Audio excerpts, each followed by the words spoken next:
তিরমিজি শরীফের বর্ণনা وعن جابر بن عبد الله رضي الله تعالى عنهما قال হযরত জাবির ইবনে আব্দুল্লাহ রাদিয়াল্লাহু তাআলা আনহুমা থেকে বর্ণিত তিনি বলেন قال رسول الله صلى الله عليه وسلم আল্লাহর নবী বলেন মান قال سبحان الله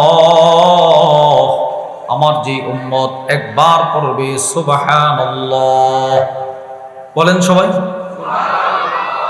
ওয়া বিহামদি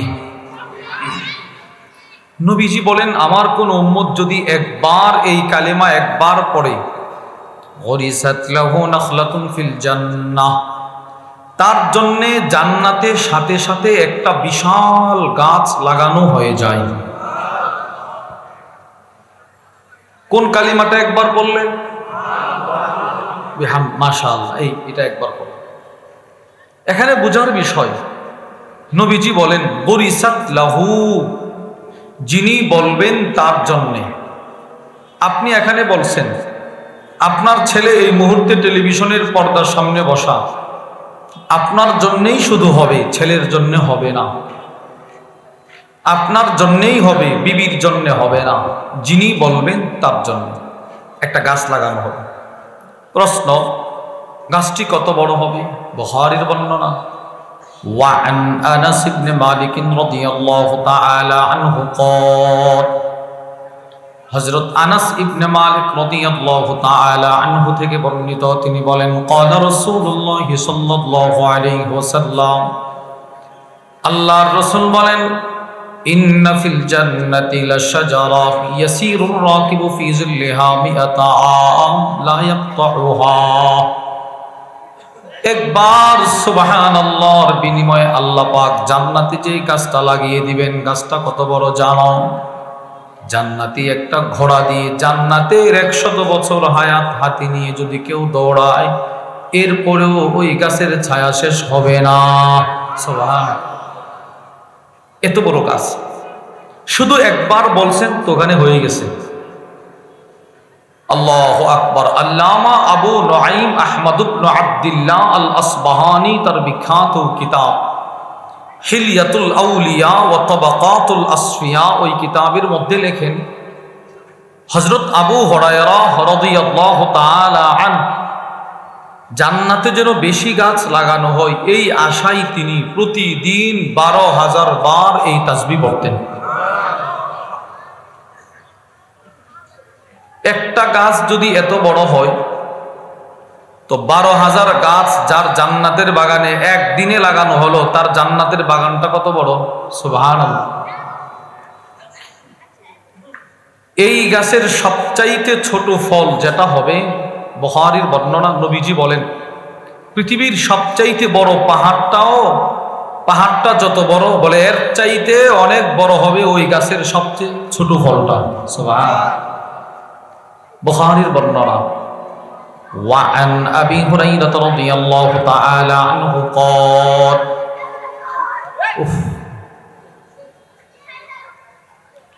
হযরত আবু হুরায়রা রাদিয়াল্লাহু তাআলা আনহু থেকে বর্ণিত তিনি বলেন কানা রাসূলুল্লাহ সাল্লাল্লাহু আলাইহি ওয়াসাল্লাম ইয়াওমান ইউহাদ্দিস নবীজি একদিন হাদিস বর্ণনা করছিলেন। নবীজির সামনে সাহাবারা বসা, নবীজি হাদিস বলতেছিলেন। আল্লাহর নবী বলেন আন্না রাজুলাম মিন আহলিল জান্নাহ ইস্তাদানা রাব্বাহু ফিজ্জার জান্নাতের এক ব্যক্তি জান্নাতে যাওয়ার পর আল্লাহর কাছে জান্নাতের ভিতরে কৃষিকাজ করার অনুমতি চাইবে। আল্লাহ আমাকে একটু জমিন করতে অনুমতি দেন।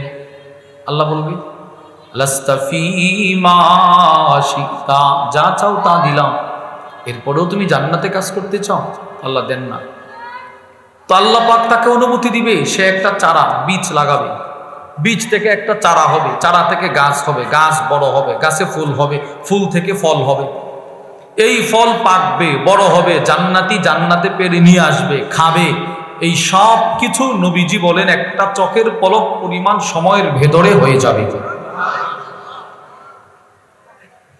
এই এতক্ষণ যে কথাগুলো শুনলেন না এটা হলো ব্যক্তিগত ইবাদত। বলেন এটা কি? যিনি বলবেন তার জন্য। একজনেরটা আরেকজনের উপকারে আসবে না। তবে হ্যাঁ, আমার কাছে একটা কিতাব আছে, সামিরুল মুমিনিন, কুয়েতের একজন শায়েখ, এই কিতাবটা প্রায় 1 লক্ষ টাকার কিতাব আমার মাদ্রাসায় পাঠাইছেন। এর মধ্যে একটা কিতাব আমি ফাঁকে ফাঁকে এটা পড়ার চেষ্টা করি। ওইটার মধ্যে আছে বান্দার ব্যক্তিগত ইবাদত, ছেলেরটা যদিও বাবার পক্ষে আদায় হয় না, বাবা করলে যদিও ছেলের পক্ষে আদায় হয় না, কিন্তু বান্দার জবানে উচ্চারিত ব্যক্তিগত ইবাদত সুবহানাল্লাহ, এর বিনিময়ে আল্লাহ পাক এই জমিনে যত মাখলুক আছে সকলের রিজিকের ব্যবস্থা করেন। এই একবার সুবহানাল্লাহ যেটা আপনার মুখ দিয়ে উচ্চারণ হলো, ওইটার মাধ্যমে আল্লাহ পাক সমুদ্রে যত মাছ সবার রিজিকের ব্যবস্থা আজকে করছে, শুধু আপনার সুবহানাল্লাহর বরকত। এটা হলো ব্যক্তিগত ইবাদত। 2, পারিবারিক ইবাদত। বলেন 2 নম্বর কি ভাই? পারিবারিক ইবাদত কি? যে ইবাদতের জাযা সওয়াব পরিবারের সাথে সম্পৃক্ত। আমরা কয়েকটা দৃষ্টান্ত থেকে বুঝব। দৃষ্টান্ত নম্বর 1, বুখারীর বর্ণনা। وعن أبي مسعود البدري رضي الله تعالى عنه قال, হযরত আবু মাসউদ আল বাদারি থেকে বর্ণিত, তিনি বলেন, قال رسول الله صلى الله عليه وسلم, আল্লাহর রাসূল বলেন, ইদা আনফাকার রাজুলু আলা আহলিহি ওয়া হুয়া ইয়াহতাসিবুহা ফাহুয়া লাহু সাদাকা। নবীজি বলেন, আমার কোন উম্মত যদি তার পরিবারের জন্য 1টা টাকাও খরচ করি, ওই 1টা টাকায় তার ব্যাংকে সাদাকার সওয়াব। সুবহানাল্লাহ। আমরা প্রতিদিন দৈনন্দিন নিজের পরিবারের জন্য শাক সবজি কিনি বাজার থেকে, মাছ, গোশত, মজা, ছেলে মেয়ের জন্য কত কিছুই তো কিনি, চকলেট।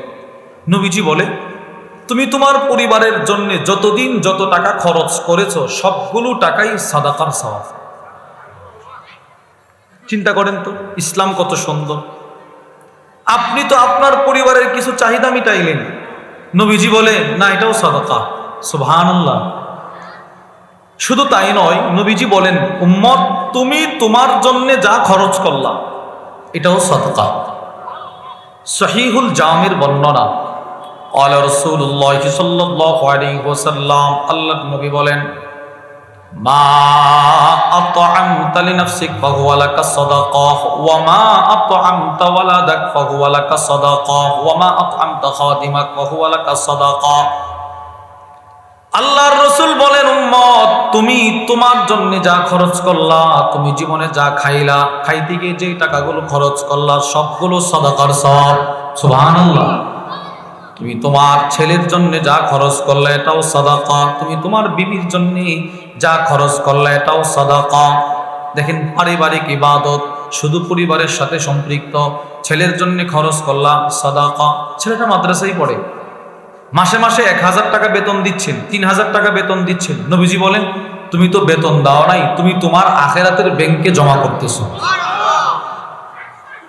এবার মাদ্রাসার মাহফিল, ছেলে এসে বলতেছে, আব্বু একটা নতুন জামা বানাবো, পাঞ্জাবির কাপড় কিনে দিন। দিলেন আপনি 1500 টাকার কাপড় কিনে। এবার পাঞ্জাবি বানাতে হবে, আরো দিলেন 500, 2000।